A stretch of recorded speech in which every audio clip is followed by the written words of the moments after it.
Halo semuanya, PTTH Dunia 1000 Besar episode 96 sudah rilis nih. Tanpa banyak basa-basi, yuk langsung saja kita lanjutkan kisah serunya. Di episode sebelumnya, Xiaoyan menghadapi sosok legendaris, Kaisar Abadi, demi mendapatkan tubuh Dou di peringkat 10. Meski ditekan oleh kekuatan yang luar biasa, dia tetap teguh dan menunjukkan keberaniannya. Pertarungan sengit pun terjadi, namun teknik pamungkas pertahanan tubuh emas abadi membuat serangan Xiaoyan tidak mampu melukai lawan. Ketika Xiaoyan mengungkapkan tanda klan di dahinya, Kaisar Abadi terkejut dan menyadari bahwa dia adalah keturunan klan Xiao, klan yang dahulu pernah menolongnya. Dari situlah terungkap rahasia besar. Leluhur Xiaoyan, yaitu Xiaoyun, pernah rela menyerahkan api abadinya kepadanya, sehingga Kaisar Abadi berhutang budi sangat besar kepada klan Xiao. Perasaan yang amat mengguncang masih bergema di hati Xiaoyan, membuat dirinya lama tidak dapat tenang. Kini ia benar-benar memahami alasan mengapa sosok agung bernama Kaisar Abadi memperlakukannya dengan begitu istimewa. Dahulu, leluhurnya, Xiaoyun, ternyata memiliki kesempatan untuk merebut api abadi. Namun dia memilih melepaskan kesempatan itu, lalu menyerahkannya kepada Kaisar Abadi. Justru karena keputusan tersebutlah, nama besar Kaisar Abadi akhirnya terukir dalam sejarah. Menurut penuturan Kaisar Abadi, saat itu tubuhnya telah hancur dilahap api abadi, hanya menyisakan wujud jiwa. Sementara itu, Xiaoyun adalah seorang ahli sejati setingkat Dou Xian. Jika ia menginginkan api abadi, sama sekali bukanlah perkara sulit. Namun Xiaoyun tidak melakukannya. Sebaliknya, setelah membantu Kaisar Abadi membentuk kembali tubuhnya, dia memberi kesempatan kepada api abadi untuk memilih. Pada akhirnya, api abadi memilih Kaisar Abadi dan Xiaoyan pun pergi dengan tenang. Xiaoyan tidak mengetahui seluruh kisah yang terjadi di antara keduanya, tetapi melihat betapa hormatnya Kaisar Abadi terhadap leluhurnya, serta sikapnya yang penuh penghargaan kepadanya saat ini, sudah cukup baginya untuk yakin bahwa semua perkataan itu bukanlah dusta. Sekadar keberanian dan kelapangan hati seperti yang ditujukan Xiaoyan saja sudah membuat Xiaoyan merasa dirinya jauh tertinggal. Kaisar Abadi perlahan menghela nafas, kemudian berbicara. Setelah leluhurmu Xiaoyun meninggalkan tempat itu, aku menyatu dengan api abadi. Kekuatanku pun melonjak pesat, hingga aku menembus batas Dou di bintang 9 dan melangkah ke ranah 9 transformasi. Namun ketika hendak mencari leluhurmu untuk membalas budi, tiba-tiba tersiar kabar bahwa klan Xiao dicap buronan oleh 7 alam. Pada saat yang sama, bangsa asing dari luar wilayah pun melancarkan serangan besar-besaran. Pada akhirnya aku jatuh ke dalam perangkap mereka dan gugur dengan penuh penyesalan. Dari semua yang terjadi, aku menduga beberapa kekuatan di 7 alam itu memiliki hubungan rahasia dengan ras asing. Sebab perburuan terhadap klan Xiao datang dengan terlalu tiba-tiba. Xiaoyan mendengar dengan seksama, lalu menyimpan kata-kata itu dalam hatinya. Kaisar Abadi kembali melanjutkan, kali ini dengan suara yang lebih lembut.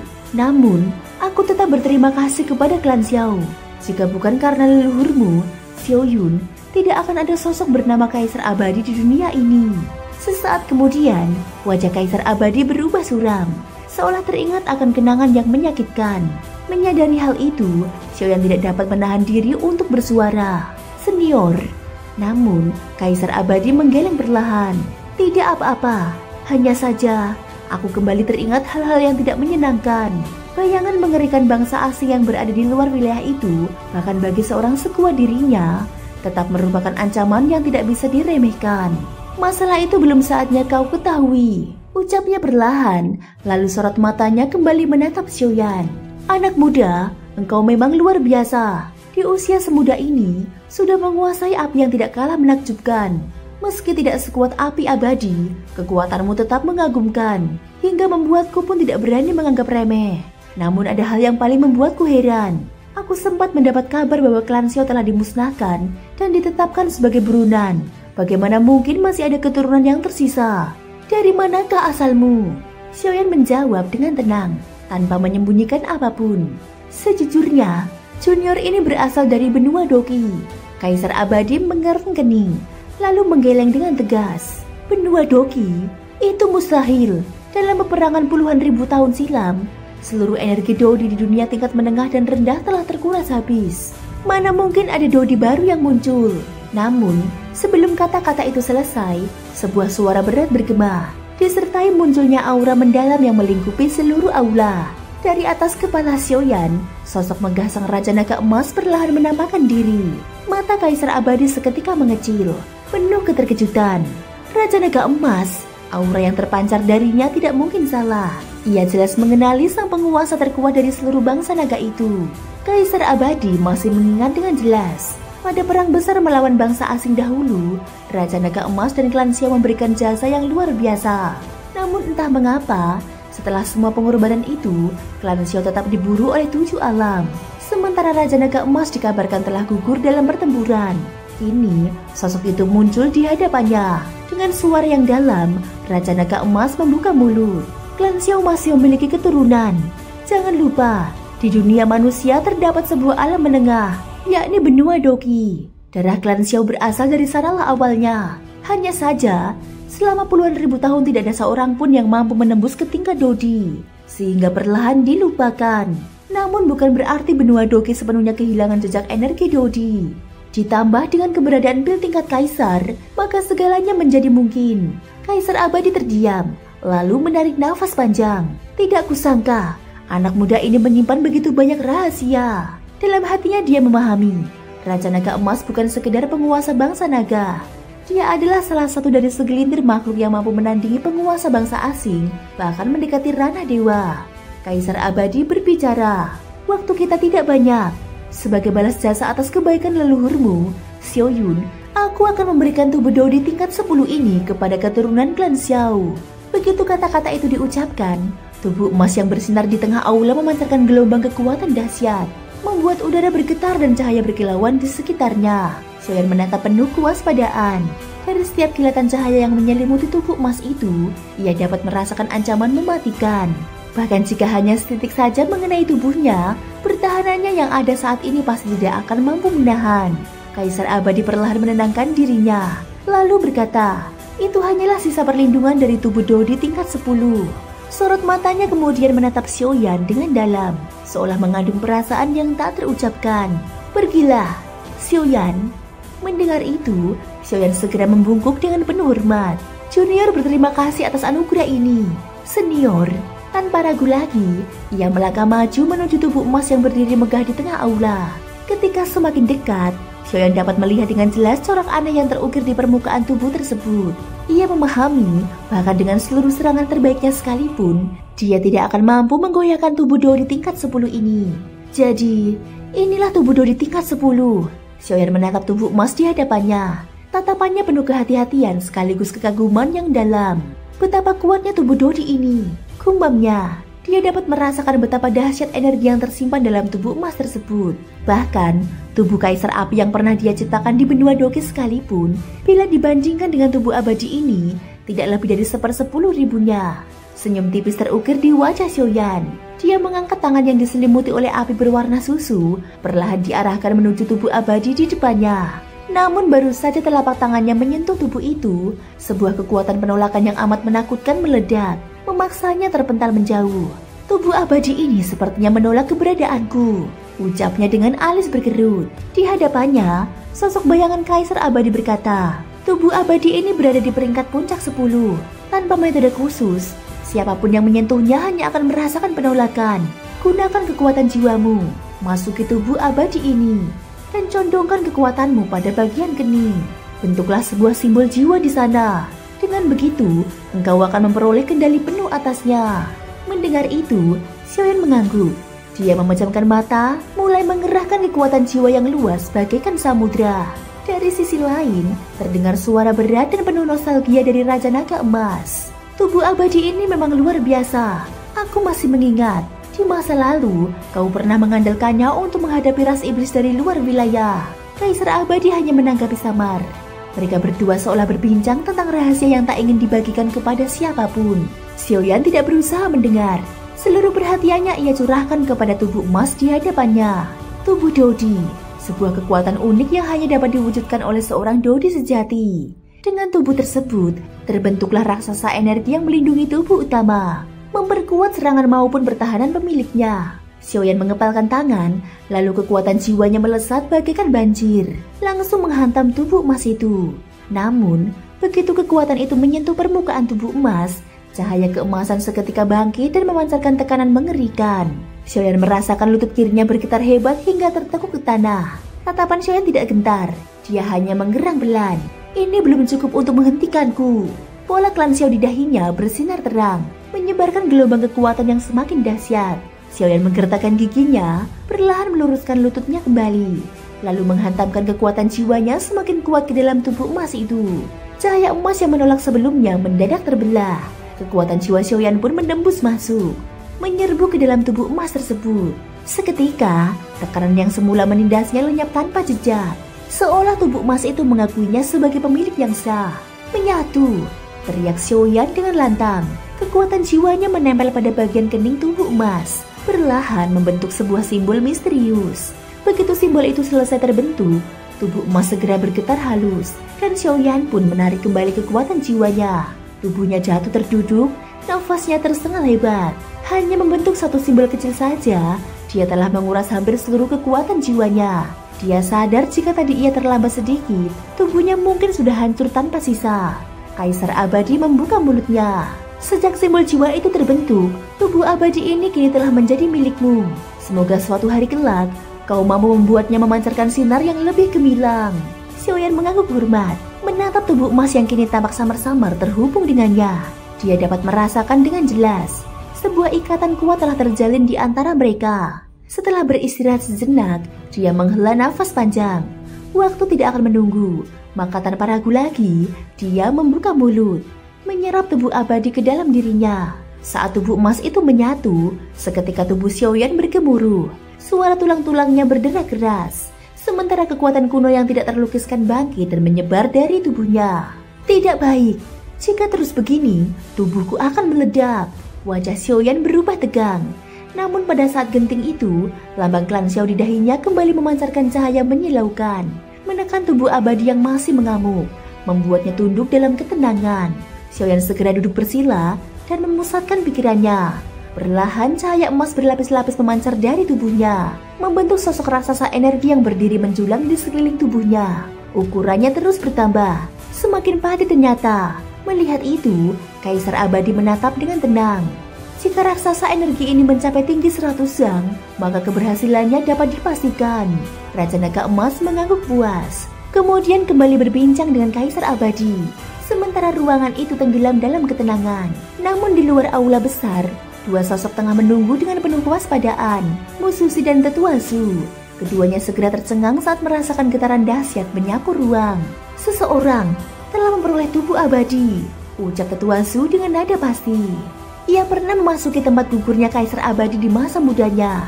Gelombang ini terlalu familiar untuk ia salah kenali. Senyum tipis mengembang di wajahnya. Benar-benar anak muda yang luar biasa. Aku penasaran, siapakah yang seberuntung itu? Namun Mususi menunjukkan kekhawatiran. Jika hal ini sampai terdengar oleh keluarga Kekaisaran Xuanling, bukankah akan menimbulkan masalah besar? Bukankah sungai Dodi ini dulunya dibangun bersama oleh mereka? Tetua Su hanya menoleh sekilas, lalu tertawa ringan. Biarlah mereka tahu. Apakah mereka mengira pavilion pembakaran dupa tidak memiliki seorang dosian? Mendengar itu, Mususi tersenyum tipis. Dia tahu benar, apabila benar ada dosian yang berdiri di pihak mereka, maka siapapun yang hendak mengusik tidak lagi menimbulkan rasa gentar. Pada saat yang bersamaan, di Istana Agung Keluarga Kekaisaran Xuanling, seorang pelayan bergegas masuk dengan wajah pucat. Lapor, tubuh abadi di dalam pavilion pembakaran dupa sepertinya telah diperoleh oleh seorang murid mereka. Begitu kata-kata itu terucap, aura menakutkan segera meledak dari dalam ruangan, membuat pintu-pintu istana bergetar hebat. Raja Xuanling melangkah keluar dengan wajah murka. Tangannya mencengkram keras seorang pelayan, mengangkat tubuhnya tinggi di udara, lalu menatapnya dengan tatapan penuh kebengisan. Ucapkan sekali lagi. Suara Raja Xuanling bergema keras, dipenuhi amarah yang menekan udara di sekitarnya. Pelayan itu ketakutan, tubuhnya bergetar hebat. Namun dia tidak berani berbohong, dan dengan suara yang parau dia menjawab, tubuh abadi di dalam sekte pembakaran dupa telah diperoleh oleh murid mereka. Tubuh pelayan itu mendadak berderak. Suara tulang dan dagingnya pecah berkali-kali terdengar. Dasar pavilion dupa yang terkutuk, mereka berani menggagalkan rencanaku. Raja Xuanling menyeringai penuh amarah. Matanya menatap tajam ke arah pavilion pembakaran dupa. Pada tingkatan seperti dirinya, Hal-hal yang mampu menarik perhatian sudah sangat jarang. Namun tubuh abadi merupakan pengecualian, sebuah keberadaan yang tak ternilai. Dia tahu benar bahwa jika tubuh abadi itu jatuh ke tangannya, jalan menuju ranah Dosian akan terbuka. Namun meski telah berusaha dengan berbagai cara, dia tidak pernah berhasil menemukan lokasi tubuh abadi itu, seolah tersembunyi oleh kekuatan misterius. Kini, mendengar kabar bahwa seorang murid pavilion pembakaran dupa yang mendapatkannya, amarahnya pun meluap tanpa batas. Pelayan yang tadinya cengkram hancur seketika, tubuhnya lenyap menjadi abu, tidak sanggup menahan amarah seorang penguasa puncak Dodi. Raja Xuanling bergumam dengan suara rendah, "Sepertinya aku memang harus melangkah menuju Dosian. Jika tidak, sesepuh dari balai persembahan itu akan terus menekan kedudukanku. Namun jika aku berhasil menembus ranah Dosian, semua ini akan runtuh dengan sendirinya." Usai bergumam, sosoknya berkelebat dan lenyap di tempat. Di dalam pavilion pembakaran dupa, Mu Yingying, Lu Di, Mu Feng dan Xiao Yi telah keluar dari sungai Dodi. Hanya Xiao Yan yang masih berada di dalam. Keempatnya tidak mengecewakan harapan Mu Susi. Masing-masing memperoleh tubuh Dodi tingkat 6. Bahkan Mu Yingying berhasil mendapatkan tubuh Dodi tingkat 7. Sebuah pencapaian yang membuat Mu Susi yang terkenal sangat kritis merasa puas. Ketua Zulau yang berdiri di sampingnya membuka suara. Sepertinya tubuh abadi itu pasti jatuh ke tangan Xiao Yan. Mu Yingying tertegun sejenak, lalu bertanya dengan raut bingung, "Tubuh abadi? Apa itu?" Mu Susi menjawab, "Tubuh abadi adalah tubuh Dodi yang paling menakutkan di sungai Dodi ini. Dengan kata lain, dia adalah tubuh Dodi tingkat 10. Ucapan itu membuat keempat murid terkejut hebat. Mereka baru saja merasakan kekuatan luar biasa dari tubuh Dodi tingkat 6 dan 7. Jika tubuh tingkat 10 benar-benar ada, betapa mengerikannya kekuatan itu. Sekarang, kita hanya bisa menunggu," kata Mu Susi sambil menatap ke arah sungai Dodi. Mereka semua mengangguk setuju. Lalu Xiao Yi berbisik dengan keyakinan penuh, "Memang benar, kakak selalu berbeda." Di sisi lain, dalam kegelapan ruang hampa, berdiri sebuah altar yang dipenuhi kabut hitam menyeramkan. Dua sosok muncul di tengah altar. Mereka adalah Hong Ye dan Yokuan. Hong Ye menatapnya dengan keraguan, lalu bertanya, "Apakah kau benar-benar yakin dengan cara ini?" Yokuan menjawab dingin, 60% kemungkinan. Mendengar jawaban itu, Hong Ye menggeleng pelan. Dia tidak lagi menanggapi, hanya menatapnya dengan penuh kewaspadaan. Sejak melarikan diri dari hutan mayat, keduanya bersembunyi untuk memulihkan luka. Setelah pulih, mereka kembali ke Gunung Merah dan membangun altar ini. Kini puncak gunung dipenuhi aura mencekam. Sebuah formasi besar perlahan terbentuk di tengahnya. Dari dalam formasi itu, seolah sesuatu hendak bangkit, membuat hati Hong Ye semakin gelisah. Sementara itu, tubuh Yokuan telah kehilangan rupa manusia. Kulit dan dagingnya membusuk di berbagai bagian, menjadikannya pemandangan mengerikan. Hong Ye menggigit bibir, lalu menatap jasad seorang pria yang terbaring di sisinya. Itulah kekasih yang ingin dia hidupkan kembali. Dalam hatinya, dia tahu jika Yokuan berhasil, maka harapannya pun akan terbuka. Yokuan menoleh kepadanya dengan tatapan muram. "Bersiaplah, jika aku berhasil menelan seluruh jiwa Kaisar Hantu Kembar, ditambah setengah bagian yang sudah aku serap, maka aku akan melampaui puncak Kaisar Hantu sebelumnya." Hong Ye mengangguk singkat, lalu meletakkan jasad kekasihnya dengan hati-hati. Dia melangkah ke dalam formasi, berdiri berhadapan dengan Yokuan. Yokuan menutup mata, lalu berkata perlahan, "Aku akan memulainya. Terima kasih untuk semua yang telah engkau lakukan." Sekejap kemudian, aura besar dan jahat membanjiri altar, membuat Hong Ye bergumam kaget. "Tak kusangka, sudah mencapai Dodi bintang 6 puncak." Yokuan mengangkat telapak tangannya yang membusuk. Di sana muncul sebuah jantung berwarna merah darah yang masih berdenyut. Hong Ye terbelalak, matanya menyusut tajam. Jantung Kaisar Hantu. Jantung itu berdetak kuat. Setiap denyutannya memancarkan tekanan yang membuat aliran doki di tubuh Hong Ye seakan membeku. Yokuan menatapnya dengan ragus. "Engkau milikku." Tanpa ragu, dia menelan jantung itu bulat-bulat. Sekejap kemudian, puncak Gunung Merah dipenuhi cahaya merah darah. Namun formasi di bawah kaki Yokuan menyerap seluruh energi itu, lalu memantulkannya kembali, mengulanginya berkali-kali untuk memperkuat tubuhnya. Hong Ye keluar dari formasi, berdiri menjaga dengan hati-hati. Dia bergumam sambil memeluk jasad kekasihnya. "Aku tidak tahu berapa lama ini akan berlangsung. Semoga engkau berhasil. Namun jika engkau berkhianat, aku sudah menyiapkan jalan keluar." Dengan langkah pelan, dia meninggalkan altar. Gunung Merah kembali tenggelam dalam keheningan seolah tidak pernah terjadi apa-apa. Thank you guys sudah mendengarkan ceritaku di episode kali ini sampai akhir. Ikutin terus kelanjutan episode berikutnya ya. Semoga hari kalian menyenangkan. Sampai jumpa dan bye-bye.